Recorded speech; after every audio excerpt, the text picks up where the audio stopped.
Hola, hola, hola. Empezamos un capítulo más de Derecho Fácil para Todos, un podcast de Tecnoabogado.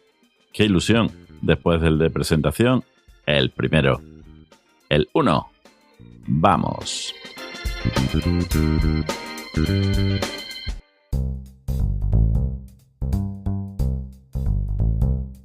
Empezaremos este podcast, este capítulo, hablando de lo que me ha parecido interesante en estos últimos días.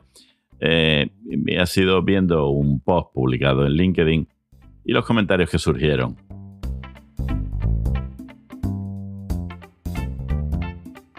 Vamos a hablar, porque se comentaba de el abogado de oficio. Se hablaba de la asistencia jurídica, si era gratuita, si no. Hablábamos de la labor del abogado, de los costes. Se hablaba de la valoración propia y la valoración que tenía el cliente. Normalmente se quejaba el que había recibido el servicio del abogado y el que simplemente habla de oídas o por una experiencia personal mala, y dejamos que la generalización nos determine nuestro rumbo de la opinión. De la percepción de la función y labor del abogado, de que realmente está infravalorada y, como decíamos en el título del podcast, somos unos incomprendidos o realmente no nos hacemos entender. Se generan malentendidos, forma parte del mismo interés que se tiene en infravalorar la propia justicia en este país. ¿Qué por qué? Quizá y sin el quizá. A los gobiernos, a todos los gobiernos no les interesa una justicia ágil y eficaz. Y por eso, quienes podemos ayudar y ayudamos a que esta pueda ser rápida, los abogados, pues qué mejor que menospreciarnos. Pagarnos poco. Si se usa como servicio público, es aquí donde aparece el abogado de oficio. Y por otro lado, generar la idea de que del otro lado somos carísimos. No dejan término medio. Que para mí y para cualquiera que sea una persona medianamente inteligente, es donde se dice está la virtud. Y eso, en los abogados, es lo habitual. El profesional que cobra conforme a su pericia, experiencia y resultados. Ni caro ni barato, ni oficio ni privado. Profesional, abogados como los hay, que cobran conforme el servicio que se le da al cliente. Y por supuesto por el servicio que se le da al cliente. Y además, no interesa ayudar a concienciar a la sociedad de nuestra necesidad dentro del tercer poder del Estado. La justicia. Oh, qué palabra tan bonita. Y que últimamente acaba por los suelos. Señores, señoras, sin jueces no hay justicia, está claro. Sin fiscales no hay justicia, claro que no. Sin los letrados de la Administración de Justicia, los antiguos secretarios judiciales, claro que no hay justicia. Forman parte del engranaje de la justicia. Pero ojo, sin procuradores, graduados sociales y, por supuesto, abogados, seguro que no hay justicia. En una sala de vistas estamos todos a la misma altura. Todos llevamos la toga. Unos con más puñetas que otros. Ya explicaremos en un capítulo qué es esto de las puñetas. Pero, ¿qué le vamos a hacer? Cuando se habla de abogado de oficio, en cualquier película, es para menospreciarlo. Todavía me acuerdo de la película infantil aquella de las aventuras de Tadeo Jones. Verás, cuando os fuisteis de mi ciudad perdida, me juzgaron por dejaros escapar y me desterraron. ¿Te echaron? Sí, todo por tu culpa. Bueno, y por contratar a un abogado de oficio, pero esa es otra historia. El revuelo que se montó por la alusión al abogado de oficio como, no, por Dios, de oficio no. Más allá del contexto y la piel fina que se nos acusó en esos momentos al abogado de oficio, en realidad es la percepción que se tiene, se traslada y no se oculta a la ciudadanía. Y claro, dentro de todo esto es importantísimo la función de los colegios de abogados. Como parte de la sociedad, conscientes de la necesidad de cierta educación jurídica. ¿Por qué no? Eso puede y debe facilitarlo los colegios de abogados. Sí. Pero por encima de todo también yo quiero pensar y quiero esperar que exista también esa educación y cultura básica que la debe facilitar el Estado. Que enseñe también cuál es la figura de cada uno de los operadores jurídicos. Y como no, ahí está el abogado. Tu abogado. Yo. ¿Qué le vamos a hacer? Soy abogado. Todo esto está sacado de estos comentarios de la red LinkedIn. Supuestamente una red de profesionales y para profesionales. Pero yo, revisando estos comentarios surgidos de un post, me detendré en algunos apartados específicos. Entendiendo que cada cual puede pensar lo que quiera, of course. Pero debemos esforzarnos todos, los abogados los primeros, por intentar enseñar en lo posible para que se pueda entender mejor nuestra función, nuestro trabajo y, por supuesto, nuestros honorarios. ¿Qué hacemos? ¿Por qué? ¿Por cuánto? Claro. Pero en este caso yo os contaré el de los abogados de oficio. Qué grandes y comprendidos. Qué grandes abogados y no tenidos en cuenta. De la conversación no pude evitar fijarme en algunos de esos comentarios y como este post pretende ser útil para los clientes y si quiere y alguno me quiere escuchar y le parece bien lo que le digo para compañeros profesionales, iré dando mi opinión, que además mi opinión con el paso del tiempo me ha dado para aprender y a veces modificar mi opinión, claro, en función de que se me convenza. De lo contrario. Y por supuesto, con argumentos. Mejores, como decía aquel, no más altos. Leía en estos comentarios del post una chica, señora, mujer, sinceramente dejando clara mi absoluta ignorancia en cuanto a gastos legales y, claro, a más caros mejor. Y claro, no todos podemos. Así que nos conformamos con los de oficio. Claro, la primera es la frente. Es lógico no saber nada en cuanto a gastos legales. Pero empezamos por la más clara diferenciación errónea que nos tienen grabado a fuego. El que se lo puede permitir puede pagar un buen abogado. Y os puedo asegurar que hay abogados de oficio que le dan 10.000 vueltas a abogados de los caros y supuestamente de los buenos. Fundamentalmente porque, y lo digo desde el corazón, porque además los conozco, convivo con ellos. Lo que le mueve a los abogados de oficio es eso, el oficio de abogado, que no te quepa duda. Lo segundo, el caro es mejor. No, es difícil, pero debemos esforzarnos en buscar no el caro, sino el que nos convenza con su experiencia, el que nos genere confianza, se llama el feeling, que nos explique cuál es nuestro asunto y cuáles son las expectativas reales de ganar o perder. No el que nos quiera regalar el oído, no el que nos diga todo que sí solo porque es lo que queremos escuchar y si no, no va a coger el asunto y no va a poder sacarte el dinero. Quizá en otro capítulo del podcast entraremos más a fondo en ello. Pero los asuntos se pierden y se ganan. Y ojo, si lo pensamos bien, las dos partes pensaban que tenían razón y solo a uno se le van a dar ¿qué te dice esto? Así que, conclusión, mi abogado, si perdí, lo hizo mal. Y si ganó, lo podía haber hecho yo. Tenía razón. Yo sin él, pues, estaba claro.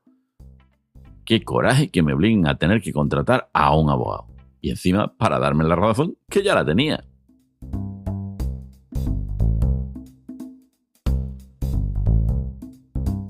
Lo veremos más a fondo con esto. Así que, con lo que era también lo que se decía en el post, la gente, incluso los propios profesionales, los propios compañeros, no tenían claro cuál era la diferencia entre abogado de oficio y abogado de oficio con la asistencia jurídica gratuita. ¿Cuándo y dónde lo podría necesitar? El abogado de oficio se lo podrán designar a usted, a ti, cliente, en una primera asistencia en comisaría, en una diligencia en instrucción. Ya estás en el juzgado. Y ante distintos asuntos, distintos problemas que usted pueda tener en su vida diaria. Desahucios, despidos, reclamaciones de cantidad y muchos más. ¿Cómo lo debe hacer? Debe ir al colegio de abogados de su zona, pero deberá cumplir unos determinados requisitos económicos para que ese abogado de oficio que le designan lo sea además gratis. Unos ingresos mínimos, lo primero. ¿Y por qué? ¿Y cuánto debería tener que pagarle?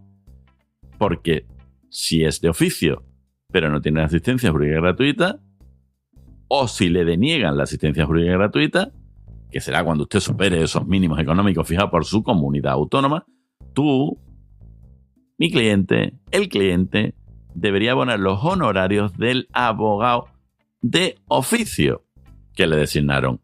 Y lo conveniente, recomendable, es que nos pidas un presupuesto y firmes una hoja de encargo. Siempre lo más detallada posible que se pueda de su asunto. Claro, para evitar luego confusiones, mala comunicación, y por falta de comunicación entre abogado y cliente se generan abusos por parte del cliente que lo entendía gratis. Y ya hemos dejado claro que no es gratis. Y el profesional, del profesional que pretende cobrar injustificadamente alto, que también lo habrá, no seré yo el que defienda al mal profesional. Por último, respecto de la frase hecha de justicia para ricos y para pobres, por supuesto no voy a ser yo quien cierre los ojos ante esta realidad social mundial, pero al menos en lo que conozco en España, los abogados que actúan en el turno de oficio no tienen nada, pero nada que envidiar al mejor de los más caros. Y a la vista está que en situaciones donde se han tenido que compartir estrados, esa mesita alta que se ve en la tele donde estamos con nuestra toga detrás del micro, en estos macro juicios donde había otros abogados, en este caso privados y de despacho de postín, con los clientes ricos, el abogado de oficio ha realizado su oficio a veces a un más alto nivel que los pagados a precio de hora de serie americana. Los contaré algo de esto. Y precisamente a los que le hemos visto meter la pata, ojo, no fueron los de oficio. Piénsalo. Un día hablaremos de esto muy extensamente de este tema. Traeremos a un profesional que nos lo cuente. Pero es preciso hacer algunas puntualizaciones sobre lo que debes de esperar de tu abogado de oficio. ¿Y qué no esperar de tu abogado de oficio? Y muy sencillo. Abogado de oficio no significa es mi abogado para todo. No. Solo lo es para la designación de este asunto. Recuérdalo. Que sí, que es una lata tener que ir a pedir abogado de oficio gratis cada vez que tienes un problema. Sí, pero así está regulado. Tampoco el abogado de oficio significa que le puedo llamar cualquier día, de día o de noche. No es así. Pero es que tampoco lo es para el que no es de oficio. Es simplemente una cuestión de educación. Es un trabajador. Profesional, pero es un trabajador. Y además, no te olvides, nunca es algo tan urgente que no pueda esperar a las 8 o a las 9 de la mañana del día siguiente. Respétate y respétalo. También es curioso que te tenga que decir esto, pero no es vidente y no adivina si usted no le cuenta los hechos. Y si no le cuenta los hechos, no podrá defenderle, asistirle o reclamarle. Y esto es importante, no des por asumido que es mal profesional, que has tenido muy mala suerte por tener que pedir un abogado de oficio. Esto tiene origen, como dije antes, a quién le interesa que así usted lo piense y desprestigie a la Administración de Justicia. Usted sea quizá la primera vez que demanda justicia, pero él vive y conoce de qué va esto. Déjele hacer su trabajo y confíe. No. El abogado de oficio no es que sea un funcionario a su servicio. El que le pague la administración no significa que sea un funcionario. Vale, señores funcionarios. Lo que tampoco significa que al funcionario no se le deba también respetar. Obviamente. Pero el abogado de oficio no cobra mensualmente un sueldo. ¿Que no lo sabía? Pues no. Y luego vamos a ir muy al detalle de esto. Le pagan solo por su asunto. Y muy mal, como a continuación te voy a decir. Para acabar, esto que no es tu abogado de oficio y lo que puedes esperar de tu abogado de oficio y que quizá no tienes por qué saberlo, aunque creo que Es bueno que lo sepas. A ese abogado suyo designado de oficio le pagan literalmente una miseria. Y no es una exageración. Incluso en el concepto legal se le denomina indemnización. No llega ni al carácter de honorario o salario.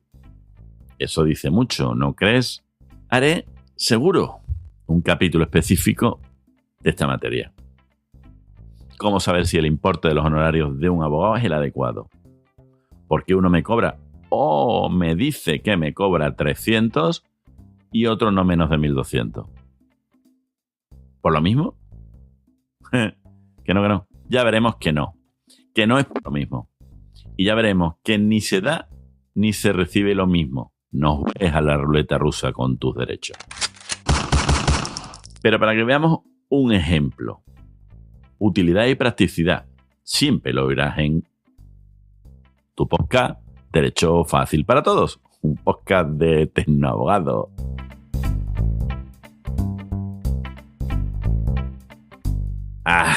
Qué a gustito me siento.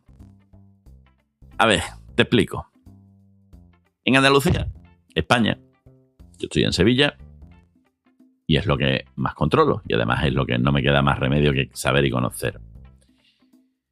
Existe una regulación del pago de los oficios y te lo voy a poner un ejemplo de lo que sería un procedimiento ordinario. Que, sin entrar a fondo en el tipo de procedimiento que es, ahora por favor os pido a vosotros, compañeros abogados que me escuchen, que cierren los oídos y se muestren comprensivos conmigo. No estoy hablando para vosotros. Estoy hablando para el que no sabe lo que es un procedimiento ordinario. Y además para nosotros, nos vamos a la ley de enjuiciamiento civil y ahí está todo perfectamente detallado. Aunque haré uno específico de cómo se desarrolla una audiencia previa en un procedimiento ordinario y el posterior desarrollo en la práctica de la prueba de la vista. Pero para el resto de oyentes que me escucháis, explicaré que es un proceso que empieza con una confección de una demanda. Dile que no, señores, que no es darle un botón de nuestro ordenador que diga demanda del señor Pérez. Que no es así. Bueno, tengo que corregirme yo mismo y no es por lo de darle al botón. No empieza con la confección de la demanda. En realidad empieza con una persona que tiene un problema y necesita que se le solucione. E insisto, que no es darle un botón de nuestro ordenador. Y ojo, como ya os dije, voy a simplificar mucho. Una vez que tenemos el tema, traemos la demanda y empezamos con el estudio de unos hechos. Luego vemos qué pruebas podemos tener, documental, testifical, pericial, que lo soporte.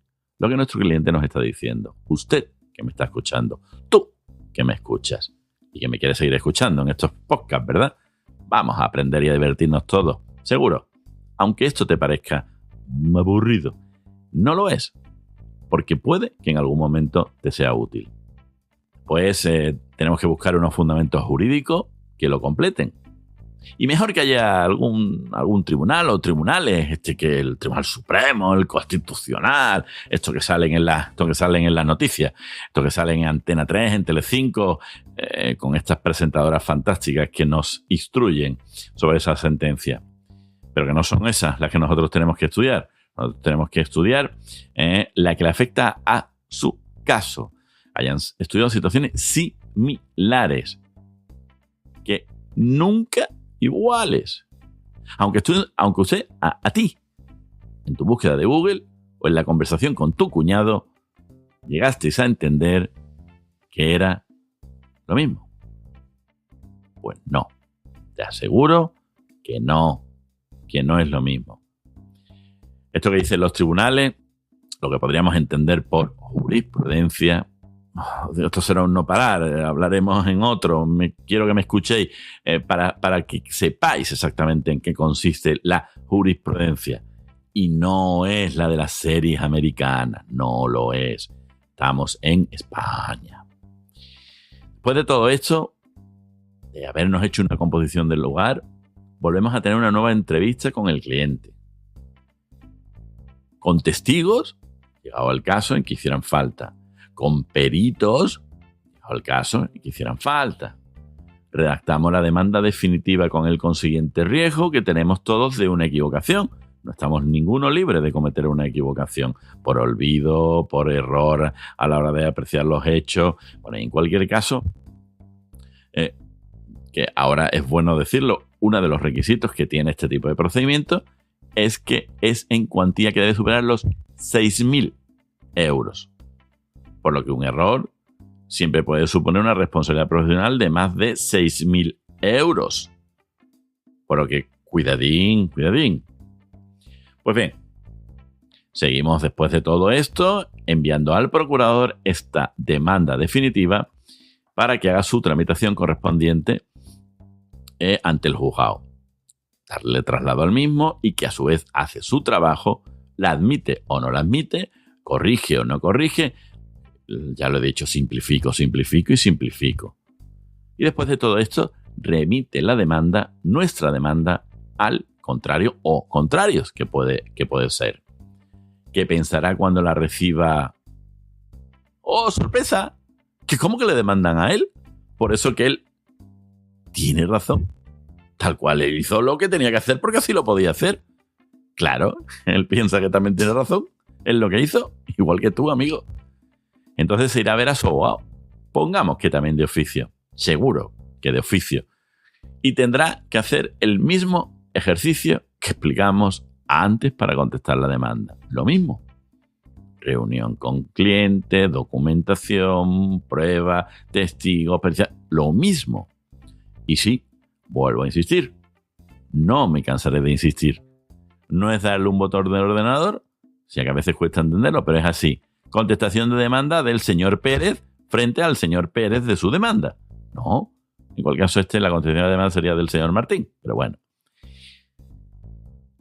En esta fase, cada uno de los abogados, voy a ser muy, pero que muy conservador. Y vamos a fijar unos tiempos de trabajo. Vamos a suponer que la primera visita al cliente vamos a dedicarle 1 hora. Tenemos una segunda visita al cliente porque nos trae documentación. Porque ya le hemos explicado a ti, te han explicado que aunque él diga que tiene razón, no es bastante. No es bastante. Aquí sale mi típica frase de que en el juzgado hay que tener razón, probarlo y lo mejor de todo, que te la den. ¿Lo pillas? No vale con decirlo, hay que probarlo. Después de esta segunda visita y con esta nueva entrega de la documentación, tenemos que estudiar la documentación para preparar la reunión con los testigos. Vamos a entender que 1 hora y media, 2 horas. En la segunda visita al cliente ya dedicamos también 1 hora. Bueno, llevamos 3 horas y media. Tenemos la reunión con los testigos o peritos. Vamos a dedicarle otra hora y media. Depende del número de testigos, depende del número de peritos. Una vez hecho esto y filtrado de todo lo que nos dijo el cliente y la adaptación en la demanda a lo que se ajuste en la acción que pretendemos plantear, porque quizá lo que habíamos hablado con el testigo, con el cliente, hay cosas que no coinciden y que tenemos que variarlo. Y con todo esto, lo que podemos probar y que se ajuste a lo que el cliente piensa que puede pedir y en realidad puede obtener, hay que jugar muchas veces, lo digo, con la empatía, la honestidad profesional y la idea inicial del cliente. A veces es muy, pero que muy complicado. Digamos que todo este nuevo estudio vamos a ponerle muy por debajo otra hora más. Una vez contestada la demanda, por el contrario, ¿qué piensa? Ojo, te lo digo, insistimos, él piensa que tiene la razón. Lo piensa seguro y así se lo ha trasladado a su abogado. Que nosotros otra vez vemos lo que nos dijo el cliente, que no es que no lo haya ocultado, no es por malicia, sino porque, claro, al ver en la contestación a la demanda cosas que tú no nos has dicho, porque no consideraste importante, o quizás no fuimos capaces de sacarte esa información, a veces es realmente duro, nos hace tener que recomponer los hechos. ¿Por qué? Porque cuando el cliente ha visto lo que contestaba el otro, quizá pensó, ¿y esto cómo lo va a saber? ¿Esto cómo lo va a probar? Y lo que decide es no contárnoslo. Pues no lo tienes que decir. De verdad, es que si no lo dices, no podemos hacer nada. Por lo tanto, nos recomponemos los hechos, recomponemos las pruebas que ahora tenemos de contrario y a rebuscar nuevamente fundamentación jurídica que podamos encajarla con esta, ojo, abro, cierro comillas, nueva versión de los hechos. Porque los hechos deberían de ser uno, ¿no? ¿Tú lo tienes claro, no? Los hechos son uno, ¿no? Anda, pues va a ser que no. Vamos a echarle 2 horas más. Ya llevamos un rato, una cantidad importante de horas. Pero no. No hemos acabado. ¿Qué va? No hemos acabado. Tras esto, el juzgado fijará, por simplificar, como digo, lo que es un juicio, la audiencia previa para los abogados que me escuchéis, para el cliente, donde abogado y procurador deben ir al juzgado y celebrarlo, que dicho así queda hasta bonito, lo que es desarrollar su trabajo, nuestro trabajo, y trabajado el asunto, para discutir los elementos esenciales, a fijar los elementos esenciales del asunto. Más cosas de abogado, lo sé, pero son cosas que también pueden surgir, cuestiones legales, procesales. No voy a, aquí sí que al cliente no le voy a amargar, porque es que somos muy imaginativos para hacerle ganar a nuestro cliente el asunto. No te puedes hacer una idea lo imaginativo que soy yo, pero lo imaginativo que es el abogado del contrario. Bueno, es nuestro trabajo. ¿Y esto qué hace? Pues va a resultar que requieren un nuevo estudio y proponer pruebas que podrán ser, ojo, aceptadas o no aceptadas por el juez, que ya en estos momentos va teniendo un poquito de idea de por dónde van los tiros de este asunto. Por lo que, en función de esta decisión del juez, que fija los hechos y además fija la prueba que vamos a poder practicar, deberemos quizá volver a cambiar argumentos o planteamientos. Yo no sé ya cuántas veces hemos dado la vuelta a lo que el cliente, a lo que tú pensaste que lo tenías claro. Este juicio nos lo podrán señalar, nos lo podrán haber fijado a las 11 de la mañana, sí, como una cita previa en el médico, y podremos celebrar a las 11, a las 12, a la 1 o incluso a las 2. Sí, los señalamientos no es que sean como una cita previa del médico, pero más o menos, sí, tú tienes un señalamiento, pero lo que es respetar a la hora de cuando se va a celebrar, eso es complicado. La acumulación de juicios y la discriminada forma en cómo funcionan los juicios es muy difícil que en el 90% de los casos uno empiece a la hora que le han citado. Y además no solo estás esperando tú, estás esperando el cliente, estás esperando el testigo, estás esperando el perito, estás esperando todo el otro abogado, estás esperando el procurador. ¿Os podéis plantear un poco esto de la administración de justicia cómo va, no? Fíjate la cantidad de recursos que no están siendo debidamente utilizados esa mañana. Una vez al entrar en la sala del juzgado, esto puede durar entre media hora, una hora y media. Digamos que es lo que estamos hablando de trabajo más efectivo, diríamos. Porque es el momento en el que revisamos como el electricista su instalación y le empezamos a cambiar el enchufe. No hemos acabado la instalación, pero empezamos a revisar un poco la instalación por encima. Así que este trámite, pues le debemos de poner 4 horas. Pues no hemos podido hacer nada desde que llegamos al juzgado allá por las 10 de la mañana, cuando quedamos con nuestro cliente, con los testigos, con los peritos, para darle el último empujoncillo a los hechos. Bueno, no estamos en audiencia previa, todavía no están los testigos ni los peritos. Bueno. Me acabo de equivocar, no hay ningún problema. Es que esto hay que corregir sobre la marcha. Estamos todavía en que solo está la parte y puede que no esté la parte. Puede que usted no esté. Pero vamos a echar entonces entre abogado y procurador 4 horitas. Que en lo que estamos es a ver cuál es nuestro tiempo realmente de dedicación. Una vez acabada esa audiencia previa, ese juicio para usted, nos señalan un nuevo juicio. La ley dice que se señala otro, que es para practicar la prueba. Ay, aquí sí vienen los testigos y los peritos. Entre 6 meses y 1 año del anterior, más o menos. Eso no lo dice la ley, pero es lo que pasa. La ley dice dentro, ojo, escuchadme bien, dentro de los 20 días siguientes a aquel en que termine este juicio.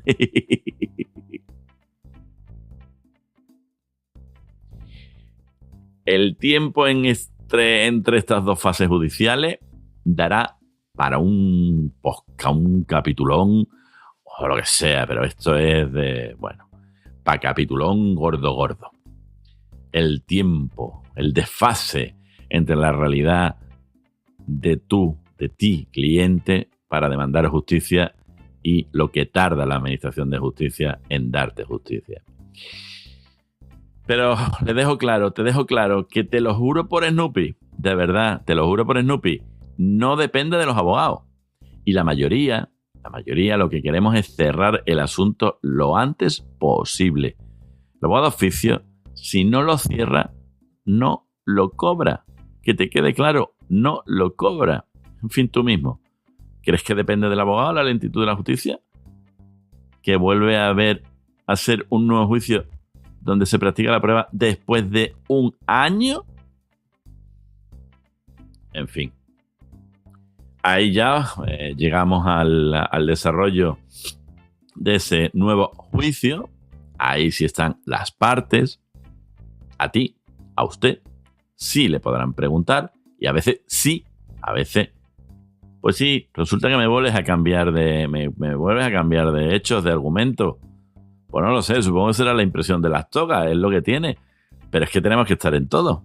Es que me dijiste que tú no pasaste por allí de ninguna de las maneras y resulta que, bueno, sí, pero quizá ese día o a esa hora, pero, hombre, tú tampoco me dijiste que esto era tan importante.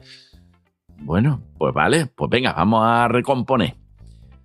Exageración. Voy a poner exageración entre comillas y subrayado y en negrilla. Pero peores las he visto.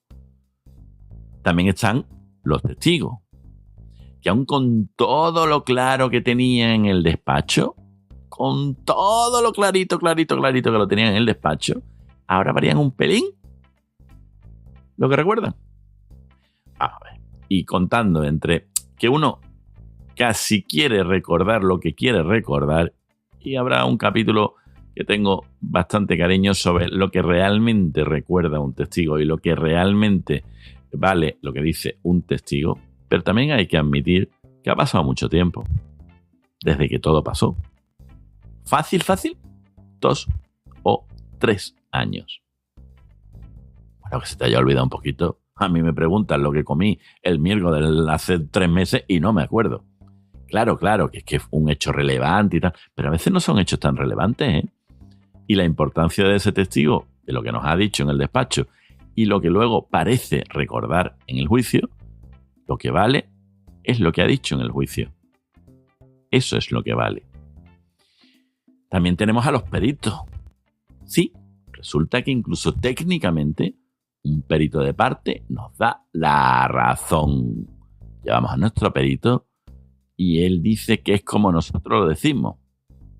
Pero es que vaya tela. Es que al contrario encuentra argumentos técnicos objetivos para echar por tierra el nuestro.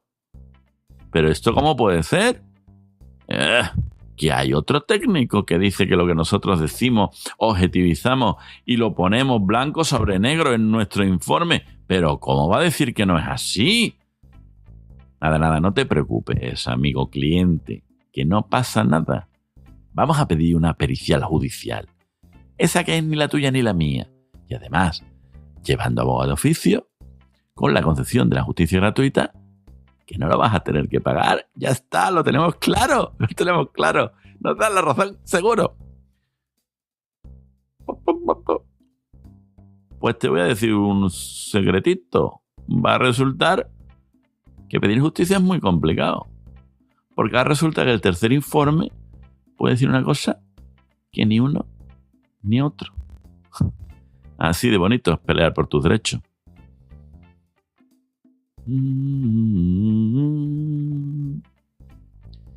Luego di que el trabajo de abogado es fácil, que es darle un botón. Así que cuando le gane su asunto a su abogado, valórelo de verdad, ¿eh? Ha hecho un trabajo magnífico. Sí, incluso aunque tú llevaras razón. Curioso, ¿verdad? Y te digo más, y te lo digo al oído. A veces sin que llevaras razón. Esta fase, que estamos hablando de tiempo de dedicación de tu abogado de oficio, pongamos las mismas 4 horas anteriores, más otra hora de preparación de la misma que requiere una nueva reunión, otra hora, con testigos y partes, así que en total 6 horas. Vamos a hacer un conteo rápido, una hora y media, 2, 3, 4, 1, 2, más, me llevo 5 y sumando por la raíz cuadrada de 27. Pues mira, pues nos da un total de horas tirando muy por lo corto de 18 horitas. 18 horitas trabajados en tu asunto. Pues bien, dirá, bueno, vale, pero te pagarán bien. La Junta de Andalucía tiene que preocuparse de que la asistencia a un derecho tan importante como es garantizar la justicia y la tutela judicial efectiva deba estar bien abonado, ¿no? Pues te voy a decir una cosita. Por todo este proceso, la Junta de Andalucía te paga 295 euros. Te vuelvo a repetir, 295 euros. Y lo mejor, un 25% al presentar la demanda. Te hago yo los números. No uses la calculadora. Unos 73 euros. Lo que daba un resultado valor hora de 16 euros por el total. Y 4 euros trabajando todo el expediente. Como luego os contaré. 4 euros hora. 73 euros. ¿Y os acordáis todo lo que había que hacer antes de presentar la demanda? 73 euros. ¿Y os habéis acordado de cuánto, yo lo recuerdo, cuánto se tarda desde que se presenta la demanda hasta que hay una sentencia? Bueno, solo lo dije hasta la práctica de la prueba. Pero luego, una vez que se desarrolla ese juicio, puede tardar entre 3 meses y 6 meses en dictar sentencia. Que no. Que cuando pensamos en el abogado, pensamos solo en modo serie película americana de abogado, en que no es difícil oír que tal o cual abogado cobran 500, 600 euros por hora. ¡Wow! Si fuéramos americanos. ¡No al médico y ahora le pregunto! ¡Coronel Jessup! ¿Ordenó usted el código rojo? No tiene que responder a esa pregunta. Responderé a la pregunta. ¿Quieres respuestas? Creo que tengo derecho a ellas. ¿Quieres respuestas? ¡Quiero la verdad! ¡Tú no puedes encajar la verdad! El equivalente a cobrar por este asunto 9.000 euros frente a 295. ¿Y esto qué es? ¿De verdad? ¿Tú lo sabías? ¿Tú lo sabías? Pues esto es ser abogado de oficio. Pues asumiendo, y además un trabajo igual de profesional como podría ser el de un carpintero, un fontanero, profesiones tan dignas como otra cualquiera. Pues electricista, que nos cambió el enchufe antes. Su precio de hora de trabajo sacado del buscador de buscadores. El señor Google nos dice que el mismo que le da la solución a su problema legal, el señor Google, el mismo, indica en la primera respuesta, usted lo pone honorario, factura, hora de trabajo de un fontanero. Sin que sea de urgencia, sería de 35 euros hora. Es decir, en igualdad de condiciones, valor, precio, hora, resultado, que un señor carpintero, fontanero o electricista, nos estamos poniendo en 630 euros. Ya hemos duplicado lo que la Junta de Andalucía nos paga. Eso sin aplicar la estructura de costes que tiene un abogado, que sin aplicar un mínimo, sin mucho lujo, nos llevaría a unos más que sensatos 65-85 euros hora, sin tener empleados, por supuesto, porque si tenemos que tener empleados, eso ya es, o sea, esto es comérselo y guisárselo uno mismo. Lo que me lleva a considerar la mitad a ni para ti ni para mí, ni 65 ni 85, 75 euros hora. Ya andaríamos porque por el mismo asunto debería de haber percibido este abogado de oficio, tu abogado de oficio, 1.350 euros. Y eso es un asunto simple y no urgente. Y con la responsabilidad de un mínimo de 6.000 euros. También es fácil de entender que ese fontanero que cobra 35 euros la hora, quizá no cobraría lo mismo si la tubería o el desagüe que tuviera que arreglar es la de una central nuclear y si lo hace mal o se equivoca, pues ¡pum! ¿O qué quieres que te diga? Eso. Siempre es bueno ponernos en la situación del otro, suele funcionar. Con los clientes, la mayoría sensatos, a la hora de explicarle estas cosas y sobre todo ponerlo en relación con lo que él es, con lo que él trabaja y cobra, lo suele entender. Esto dará para mucho, pero para el tema que nos ocupa, nos basta. Su abogado de oficio le atenderá en su reclamación. Normalmente, os quiero recordar, por mínimo una cuarta parte de lo que sería mínimamente razonable cobrar por su trabajo. Tampoco le pagará a usted. Él cobrará de la administración y entramos el primero un 25%. No todos de una vez. Y el segundo aproximadamente entre 2 y 3 años de haber estado trabajando en tu asunto. Con este plazo de pago que ningún otro profesional aceptaría. Que además es lo lógico.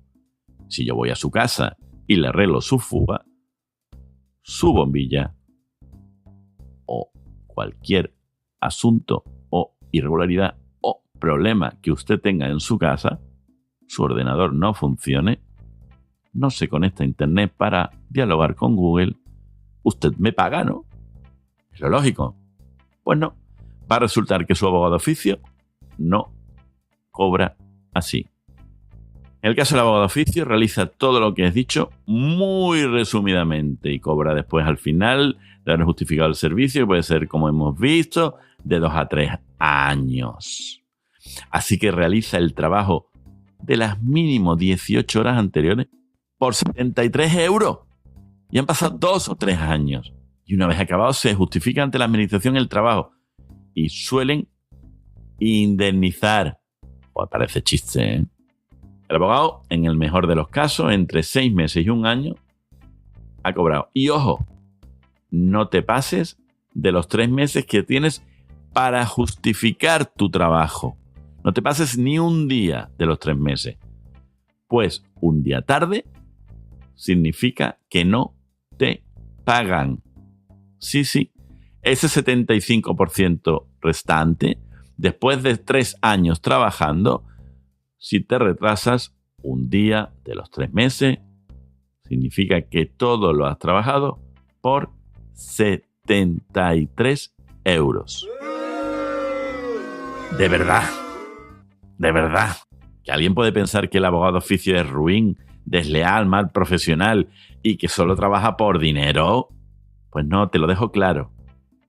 Trabaja por la pelea constante de defender tus derechos. Y es el más claro ejemplo,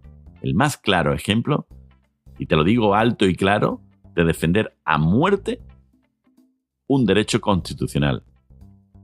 Y lo mejor, o lo peor, a su costa.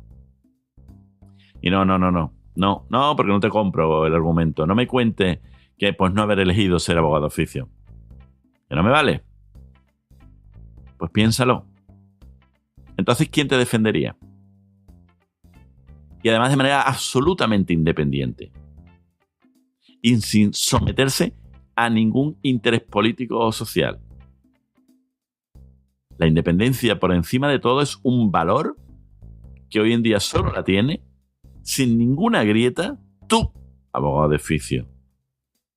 Recuérdelo, recuérdalo.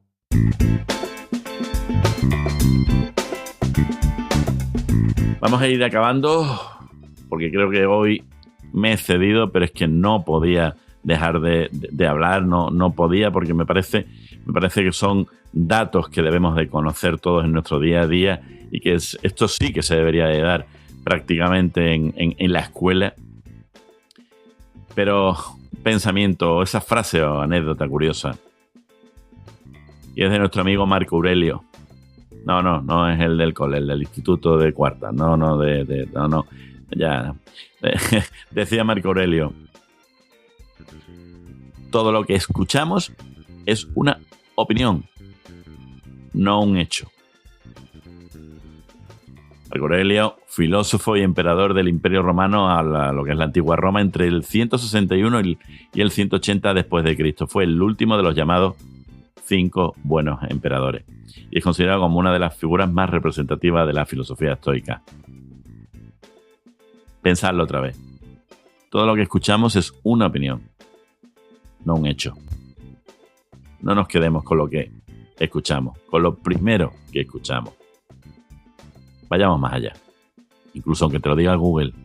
Muchas veces cuando uno busca en Google no encuentra, o no busca, o no para hasta que no encuentra lo que quería encontrar. Google te da muchas respuestas. La diferencia es saber filtrarlas. Eso muchas veces te lo da el buen profesional. Agradecido de que hayas escuchado este podcast, porque en realidad este podcast ha sido larguito, lo sé. Te ha generado cierta curiosidad para seguir escuchándome. Y te puedo asegurar que aquí estaré. Seáis 1 o 20.000 los que estéis al otro lado. Me da igual. Porque sé que por uno merece la pena hacerlo. Porque este podcast, es tuyo también. 1 más. Y van 2. Me dejo mucho que decir de lo hablado en este capítulo. Espero que te siga gustando. Si te quieres suscribir para ayudarme a que el podcast se mantenga y crezca, suscríbete. Sígueme en las diversas plataformas en que me escuchen: iTunes, eBooks, Spotify, Podimo, etc. Si quieres, consúltame o habla en los comentarios. Comunícate conmigo. Tú formas parte del podcast. ¿Qué te traeré en el siguiente capítulo? Bueno, como tengo tanto para exponerte, diré que quiero empezar por la primera de mis entrevistas a perfiles de interés interesantes para vosotros y vosotras. Probablemente será un notario referente y referencia. También te quitarás la idea de lo que uno espera que sea un notario. Este podcast lo que sí que te va a hacer ver es: quítate la idea de lo que son determinados profesionales. No, eso es lo que te han hecho pensar. Verás qué curioso es este notario. Por cierto, estoy seguro que este podcast de hoy tendrá segunda parte. No te quepa duda. Será otro capítulo hablando de abogados y clientes. Seguro que es el comienzo de una gran amistad. Me vendría bien un viaje y gastarme el dinero de la apuesta. Aún me debe 10.000 francos. Ese dinero podrá pagar nuestros gastos. ¿Nuestros? Luis, presiento que este es el comienzo de una hermosa amistad.